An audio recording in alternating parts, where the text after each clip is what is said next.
Halo semuanya, perkenalkan kami dari kelompok 1 Elektronika. Di sini, kami akan membuat rangkaian timer on-off otomatis.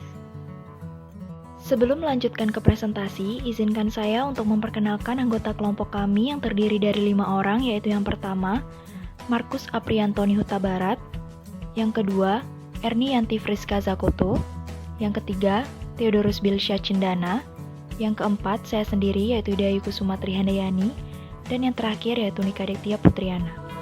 Berikut merupakan gambar skema sederhana dari timer on-off otomatis. Pertama-tama, alangkah baiknya untuk kita mengetahui pengertian dari rangkaian timer. Jadi, rangkaian timer adalah suatu rangkaian multivibrator atau pembangkit frekuensi atau pulsa di mana kita dapat mengendalikan waktu nyala ataupun mati. Baik, selanjutnya adapun komponen-komponen yang digunakan dalam rangkaian timer on-off otomatis, yaitu yang pertama, papan sirkuit cetak atau dalam bahasa Inggris Printed Circuit Board yang disingkat PCB. PCB adalah sebuah papan yang penuh dengan sirkuit dari logam yang menghubungkan komponen elektronik yang berbeda jenis maupun sama satu sama lain tanpa kabel. Komponen yang kedua yaitu IC 1NE555.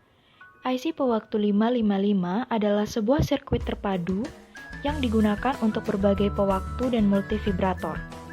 IC ini didesain dan diciptakan oleh Hans R. Kamenstein pada tahun 1970 dan diperkenalkan pada tahun 1971 oleh Signetic. Komponen yang ketiga yaitu resistor. Resistor adalah komponen elektronika yang berfungsi untuk menghambat atau membatasi aliran listrik yang mengalir dalam suatu rangkaian elektronika. Sebagaimana fungsi resistor yang sesuai namanya bersifat resistif dan termasuk salah satu komponen elektronika dalam kategori komponen pasif. Komponen yang keempat yaitu dioda LED. LED merupakan keluarga dioda yang terbuat dari bahan semikonduktor. Warna-warna cahaya yang dipancarkan oleh LED tergantung pada jenis bahan semikonduktor yang dipergunakannya. Selanjutnya yaitu komponen yang kelima, kapasitor.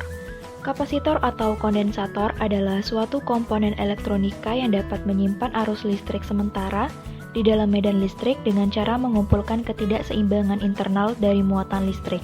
Komponen yang keenam yaitu kabel. Kabel listrik adalah media untuk menghantarkan arus listrik yang terdiri dari konduktor dan isolator. Baik, selanjutnya yaitu langkah pembuatan dari rangkaian timer on-off otomatis. Step pertama, menempatkan seluruh komponen pada papan PCB. Step yang kedua yaitu membuat rangkaian di papan PCB. Lanjut ke step ketiga, yaitu menyambungkan rangkaian-rangkaian dengan kabel. Lanjut ke step keempat, solder rangkaian-rangkaian yang telah diisi label. Dan step yang terakhir adalah uji coba rangkaian. Nah, berikut adalah hasil akhir dari rangkaian timer on-off otomatis.